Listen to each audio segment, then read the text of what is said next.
Hello दोस्तों, राधे राधे।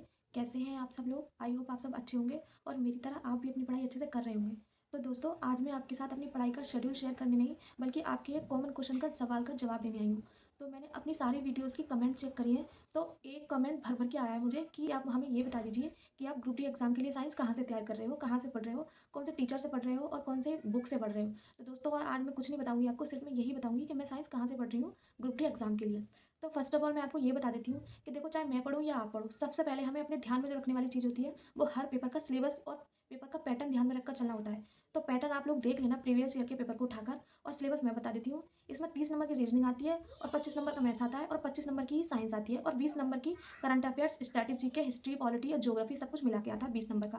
तो इसमें सबसे जो मोस्ट इंपॉर्टेंट रोल बन जाता है वो साइंस, मैथ और उसका बन जाता है रीजनिंग का, जो टोटल मिला के तीनों 80 नंबर के आते हैं। तो अगर ये हमने तीनों पक्के-पक्के कर लिए, तो हमारे नंबर बैठते हैं 80। तो हम आराम से 80 नंबर पे अपने लिए एक सीट बुक यानी मेरिट लिस्ट में अपना नाम, कट ऑफ में अपना नाम ला ही सकते हैं। तो उसके लिए ही मैं आपको बताने आई हूँ कि मैं साइंस कहाँ से पढ़ रही हूँ। देखो, रीजनिंग तो हम प्रैक्टिस करके अपनी सही कर लेते हैं, और क्या कहते हैं, मैथ भी जितनी प्रैक्टिस करेंगे, जितनी क्लास लेंगे, बस हमें हमारी अच्छी हो जाएगी मैथ भी, उसका एक सिलेबस है। वहीं अगर हम साइंस को देखते हैं, तो साइंस को हमें याद करना पड़ता है, हमें पढ़ना पड़ता है। साइंस देखो, अगर आप लोग आर्ट साइड से होगे, इंटर आपका, तो आपको कहीं ना कहीं जरूर प्रॉब्लम आएगी साइंस पढ़ने में, समझ नहीं आएगी, शुरुआत में दर्द होगा दिमाग में, वो समझ नहीं आएगा कि हम पढ़ क्या रहे हैं। लेकिन जो लोग बायो वाले हैं ना, जिसने साइंस आर्ट से इंटर करा है, उनके तो मजे आने वाले हैं, समझ लो, ग्रुप डी एग्जाम में। तो मेरा भी जो इंटर है वो बायो से ही है। मेरे पास मैथ नहीं था, बायो थी। क्या मैं बस आपके क्वेश्चन का जवाब देने आई हूँ कि सबसे ज़्यादा आप साइंस पे कैसे ध्यान दे सकते हैं, कैसे नहीं। तो पहली बात मेरी ये सुनो, पहले साइंस के पैटर्न को समझो कि क्वेश्चन साइंस में कौन से टॉपिक से ज़्यादा आ रहा है, चाहे वो पार्ट केमिस्ट्री का हो, फिजिक्स का हो या बायोलॉजी का हो। तो सबसे पहले मैंने प्रीवियस ईयर को उठा के देखा, जितने भी क्वेश्चन बन रहे थे साइंस में, 25 क्वेश्चन मैंने सबसे ज़्यादा देखा। तो बायोलॉजी में करीब 8 से 7 क्वेश्चन थे, बायोलॉजी सही से, और केमिस्ट्री फिजिक्स से भी 8-8, 7-7 क्वेश्चन थे। टोटल मिला के 25 नंबर हो रहे थे। तो कहीं न कहीं देखा जाए तो सबसे पहले हमें जो नज़र देनी चाहिए वो प्रीवियस ईयर पे देनी चाहिए। उसके बाद जाके कहीं आप बुक से पढ़ना उसी टॉपिक को जहाँ से सबसे ज़्यादा सवाल आ रहे हैं। तो मैं आपको बता देती हूँ दोस्तों कि मैं कहाँ से पढ़ रही हूँ इस टाइम साइंस, मेरे पास कौन-सी बुक है और कौन से मेरे नोट्स हैं। तो चलिए मैं आपको दिखाती हूँ। दोस्तों, मेरे बड़े भैया हैं, उन्होंने पुलिस की तैयारी की थी, तो अभी उनका जो है फाइनल सिलेक्शन हो गया है। मेरी बड़ी बहन भी पुलिस में है, दोनों मेरे बहन-भाई पुलिस में हैं, तो ये उन्हीं के नोट्स हैं केमिस्ट्री के, ये रहे देखो। ये ऊपर से तो इंग्लिश में लिखा है, लेकिन अंदर कहीं न कहीं ये क्या कहते हैं, किरण के नोट्स हैं, किरण वाले। तो ये कहीं न कहीं देखो, इसमें सब हिंदी में लिखा हुआ है, तो मैं केमिस्ट्री तो इन वाले नोट्स से पढ़ने वाली हूँ। ये है देखो, पूरी पीडीएफ है, मैंने अपने भाई से ले ली है। ज़्यादातर मेरे घर में सब तैयारी करने वाले हैं कॉम्पिटिटिव एग्जाम की। ये एनिमल साइंस के नोट्स हैं, जो मेरे भाई ने मुझे दिए थे, और मैंने हाथ ही इसलिए लगा रखा है क्योंकि एक नंबर लिखा था यहाँ पर।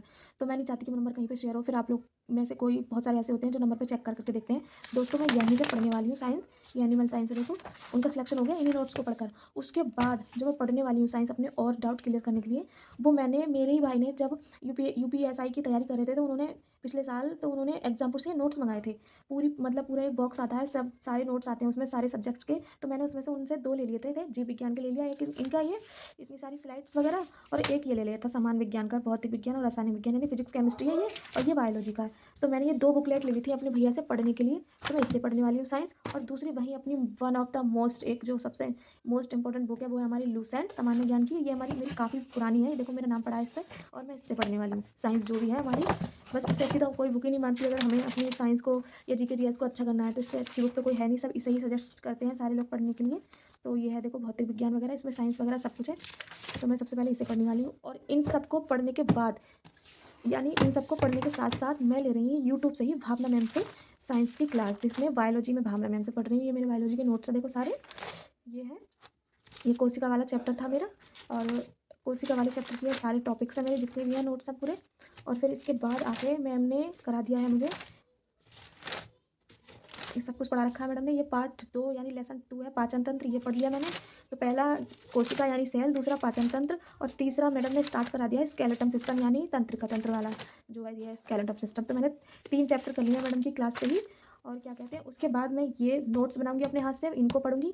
लूसेंट से भी साइंस को पढ़ने वाली हूँ मैं, और इन दोनों अपने नोट्स से भी साइंस को पढ़ने वाली हूँ दोस्तों।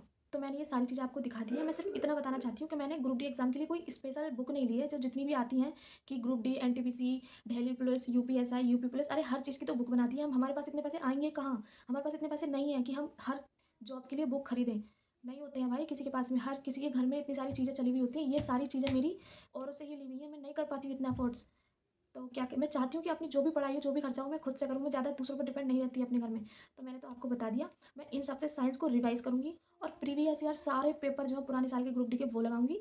फिर मुझे ये आइडिया हो जाएगा कि कौन से टॉपिक से क्या क्वेश्चन आ रहे हैं। तो मैं बस उन्हीं को बार-बार रिवाइज़ करूँगी और उन्हीं क्वेश्चन्स के टॉपिक को पढ़ूँगी। और जब मुझे मॉक टेस्ट या कोई भी टेस्ट सीरीज़ पे टेस्ट लगाना होगा, तो मैंने बस क्या ले रखा है, टेक्स्ट बुक पे एक 1 ईयर का पास ले लिया था पिछली दिवाली पे। उसको लिए हुए 6-7 महीने हो गए दिवाली पे।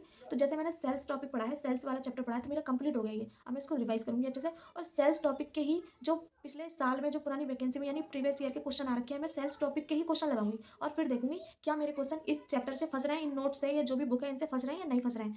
तो पहले तो अपने नोट्स पढ़ो, दूसरा लुसेंट की बुक पढ़ो, जो भी बुक है आपके पास उससे साइंस पढ़ो। ये मत सोचो कि यार एनटीपीसी का वो आ गया तो हम उसके लिए भी बुक खरीदें, अब दिल्ली पुलिस की वैकेंसी आ रही है तो उसके लिए बुक खरीदें। कोई ज़रूरत नहीं है, जो है आपसे उसी से पढ़ो। अगर आपको पढ़ना ही है तो सबसे पहले सर्च करना सीखो चीज़ों को। जो भी सिलेबस है ग्रुप डी का, एक-एक चैप्टर वाइज़ चैप्टर लिखो और यूट्यूब पे डालो कि सेल्स चैप्टर।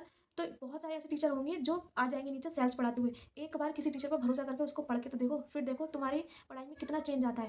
सब कुछ हो जाता है एक तरफ से ही। बस सारा जो कंटेंट है वो सिर्फ़ एक ही है, लेकिन टीचर्स का पढ़ाने का तरीका होता है जो भी होता है अलग-अलग बस। तो मैं बस यही कहना चाहूँगी कि मेरे पास कोई ऐसी ग्रुप डी के लिए स्पेशल बुक नहीं है। अगर मैं लाऊँगी तो सिर्फ़ आदित्य रंजन सर की बुक लाऊँगी, मैथ की। वो भी अभी मेरे पास कोई पैसे वगैरह नहीं है। 21 तारीख को मेरी ट्यूशन्स बच्चों की ट्यूशन्स का महीना होता है, जब वहाँ से फीस मिलेगी तब मैं उसके लिए बुक लाऊँगी। तो दोस्तों इस वीडियो में सिर्फ़ इतना ही। मैंने अपनी स्ट्रैटेजी को और आपको कैसे पढ़ना है, क्या पढ़ना है, बस मैंने आपको बता दिया है कि फ़र्स्ट ऑफ ऑल सबसे पहले जो बुक है उससे पढ़ो। यूट्यूब से ग्रुप डी एग्ज़ाम के लिए जो साइंस का पूरा सिलेबस है उसको लिखो चैप्टर वाइज़। फिर यूट्यूब से उनको सर्च करो, अपने हाथ से नोट्स बनाओ और अपने ही बनाए हाथ के नोट्स को रिवाइज़ करो बार-बार। फिर प्रीवियस ईयर के पेपर के टेस्ट लगाओ टॉपिक वाइज़ आपको टेस्ट लगाने हैं। इससे देखना आपकी कंटिन्यू पढ़ाई में ज़रूर चेंजेस आएँगे। मेरी में तो ऐसे ही आते हैं दोस्तों, मैं तो यही करने वाली हूँ। और जो भी है बाकी आपका मन है, जैसे आपको अच्छा लगे आप पढ़ सकते हो। और ये आपका ज़्यादा क्वेश्चन था, सबसे ज़्यादा यही क्वेश्चन भर-भर के आ रहा था मुझे कमेंट्स में, तो मैंने आपके क्वेश्चन का रिप्लाई दे दिया है। तो फिर आज के लिए इतना ही दोस्तों, करिए अपनी पढ़ाई करिए, अच्छे से रहिए, अच्छे से खाना-पीना खाइए, नींद भी पूरी कीजिए और अच्छे से पढ़ाई कीजिए। पढ़ाई में गैप मत करना। तो आज की वीडियो में सिर्फ इतना ही, मिलते हैं नेक्स्ट वीडियो में। जब तक के लिए राधे-राधे।